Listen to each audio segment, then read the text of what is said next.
Selama ini orang menyangka jalan surga itu adalah dengan sholat duha, sholat tahajud, sholat witir, sholat qabliyah, sholat ba'diyah. Betul, karena salah satu pintu surga namanya babus sholat. Selama ini orang menyangka masuk surga itu dengan bangun masjid, zakat, wakaf, infak, sedekah. Enggak salah, karena salah satu nama pintu surga adalah babus sedekah. Selama ini orang beramal banyak dengan cara puasa Senin Kemis. Begitu lulus puasa Senin Kemis, puasa Nabi Daud. Begitu kuat puasa Nabi Daud, dia puasa dahar. Puasa dahar itu puasa sepanjang tahun, dilakukan oleh Sayyidatuna Aisyah dengan Abdullah ibnu Umar. Puasa sepanjang tahun, tidak makan sama sekali. Tidak salah, karena memang ada pintu surga namanya Babur Rayyan, yang hanya dimasuki la yadkhuluhu illa shaimun, tidak dimasuki oleh orang yang berpuasa, kecuali orang yang berpuasa. Lalu kemudian ada orang yang setiap jengkal tubuhnya bekas tiga, bekas tombak, bekas anak panah, bekas pedang, dan dia mati jihad fisabilillah. Dia masuk pintu surga dari babul jihad, masuk dari pintu jihad. Tapi banyak orang yang keliru. Dia anggap kalau dia sudah hijrah, kalau sudah taubat, lalu dia tidak sakit lagi, dia tidak macet, sulit, susah hidupnya. Jadi kita akan salah bicara karena kita salah berpikir. Salah berpikir itu menyebabkan kita akan salah bicara, salah beramal, salah berbuat, gara-gara kita salah berpikir. Kita menganggap kalau sudah hijrah nggak sakit, kalau sudah hijrah nggak rugi, kalau sudah hijrah nggak diuji lagi. Maka ada satu pintu surga namanya Babur Radin, bab ridha. Ridha menerima ketetapan Allah Subhanahu wa ta'ala. Dan itulah pintu yang paling tinggi. Semua penghuni surga ketika sudah masuk surga ditanya Allah Subhanahu wa ta'ala, "Madza turidun?" Wahai penghuni surga, kamu mau apa sekarang? Kamu sudah dapat surga yang dulu kamu inginkan, kamu sudah. Madza turidun? Kamu mau apa lagi? Lalu penghuni surga menjawab, ada satu yang kami inginkan, kami belum dapat. Apa itu? Ridhaka, ridha. Jadi yang paling tinggi adalah ridha. Makanya dalam Al-Quran itu setelah Allah bercerita tentang jannatin tajri min tahtihal anhar, ada taman-taman surga, kebun-kebun mengalir, sungai-sungai, wa azwajum mutahharatun, istri yang suci-suci, lalu kemudian wa masakin thayyibah, tempat-tempat yang cantik-cantik, indah, semuanya lengkap. Wa ridwanum minallahi akbar, ada yang lebih besar daripada itu semua, yaitu ridha. Hanya saja penggunaan katanya di Indonesia selalu salah, selalu dipakai ikhlas. Ya udahlah, ikhlaskan aja. Ikhlas bukan di situ letaknya. Ikhlas itu ketika sholat karena Allah, puasa karena Allah, itu ikhlas. Kalau plong menerima ketetapan Allah, itu namanya bukan ikhlas, ridha. Jadi ada satu yang paling tinggi adalah ridha menerima ketetapan Allah. Kita punya motor, motornya dibawa kajian, sampai di tempat kajian diparkir, lalu kemudian stangnya dikunci, ban depannya diikat pakai rantai besi, ban belakangnya juga diikat ke pohon pinang, pohon palem. Begitu keluar kajian, pohon palemnya disinsu orang. Maka saat itu yang bisa kita lakukan hanya ridha. Kita pukul pipi kita sampai pecah, kita tarik rambut kita, itu tidak akan kembali. Maka satu-satunya yang bisa kita lakukan adalah ridha. Ridha setelah usaha. Itu bedanya Ahlus Sunnah dengan Jabariyah. Sedangkan Jabariyah, satu kelompok, dia tidak ada usaha. Tenang aja. Abang nggak kerja, terserah Allah aja. Mana tahu ada suami ibu-ibu yang mazhabnya Jabariyah.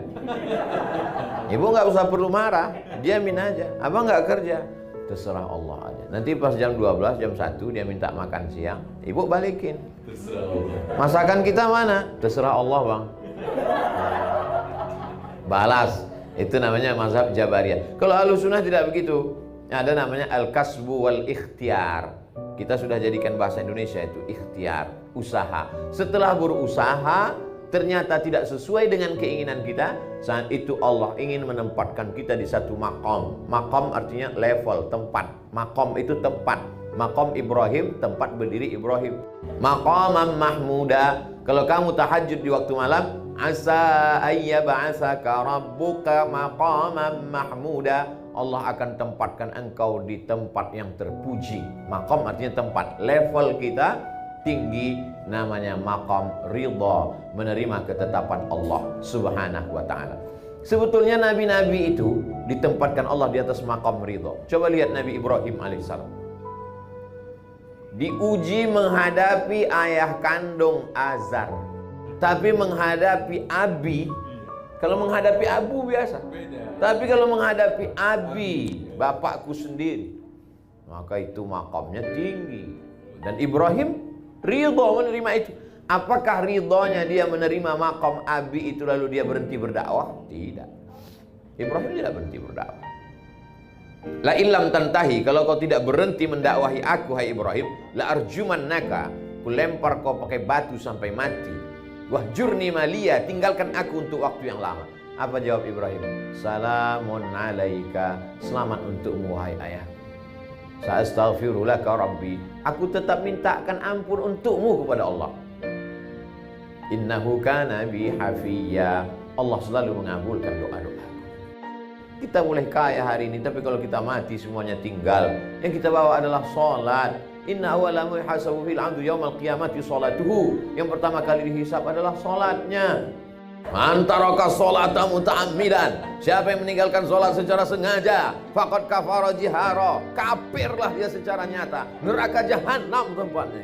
Betapa tidak adilnya Allah kalau neraka surga yang seluas langit dan bumi. Wasari'u ila maghfiratin min rabbikum wa jannatin 'arduhas samawati wal ard. Surga selangit dan bumi, isinya cuma kamu sama istrimu aja. Bapakmu masuk neraka, ibumu masuk neraka, mertuamu masuk neraka, tetanggamu masuk neraka. Sunyi sekali surga itu. Justru musuh-musuh kita itu kita ajak masuk surga semua. Semua haters saya ajak masuk surga. Kalau nggak ada lo nggak rame haters. Dunia ini menjadi indah karena kau ada. Sudah banyak orang melupakan aku, tapi karena sering kau serang, mereka jadi ingat lagi. Jadi itu makam yang pertama, makam menghadapi orang di sekitar kita yang belum mendapat hidayah. Justru kalau mereka dapat hidayah, doa kita kurang khusyuk. Itu yang membuat kita, sulitkah bagi Allah membuat saudara kita itu dapat hidayah? Innama amruhu idza arada syai'an ayaqula lahu kun. Allah cuma ingin melihat tetesan air mata kita di tengah malam. Cuma itu yang dilihat Allah Subhanahu wa taala. Allah ingin melihat rumah kita itu berkelap-kelip lampu di tengah malam. Tengah malam malaikat melihat. Malaikat saling bercengkrama di langit. Kata malaikat kepada malaikat yang lain, itu rumah kok menyala? Iya, dia masih doa malam ini. Inilah manusia ini. Makam yang pertama. Makam menghadapi orang di sekeliling. Makam berikutnya, apa yang dialami oleh Nabi Ibrahim alaihissalam? Rabbi habli minas shalihin, Rabbi habli minas shalihin, Rabbi habli minas shalihin.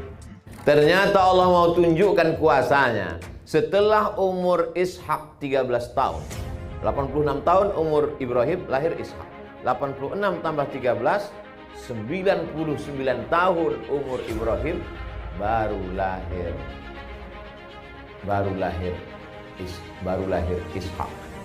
Umur 86 tahun Ibrahim, lahir Ismail.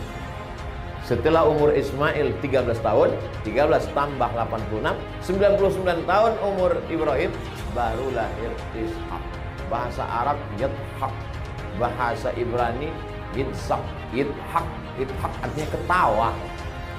Ketawa Ibrahim saking lucunya perbuatan Allah terhadap dirinya. Semua orang mengatakan istrinya mandul. Sarah mandul, gak akan punya anak. 13 tahun setelah punya anak dari Hajar, baru Allah kirimkan. Allah cuma ingin berkata, aku mudah untuk melakukan itu. Kalau sesuatu yang biasa, kau tidak nabi. Biasa saja. Tapi ini yang luar biasa. Pak Ustadz, saking beratnya hidup ini, sekali gitu saya nggak usah yang luar biasa lah. Masuk surganya nggak usah VVIP lah, kaki 5 aja nggak apa-apa Pak Ustadz. Emang hidup bisa request? Enak betul kalau hidup request. Hidup ini bukan kata kita, hidup ini kata Allah. Kita tidak bisa minta apapun. Kita ini seperti kal mayyit baina man yaghsiluhu, seperti mayat yang dimandikan orang yang sedang memandikan jenazah.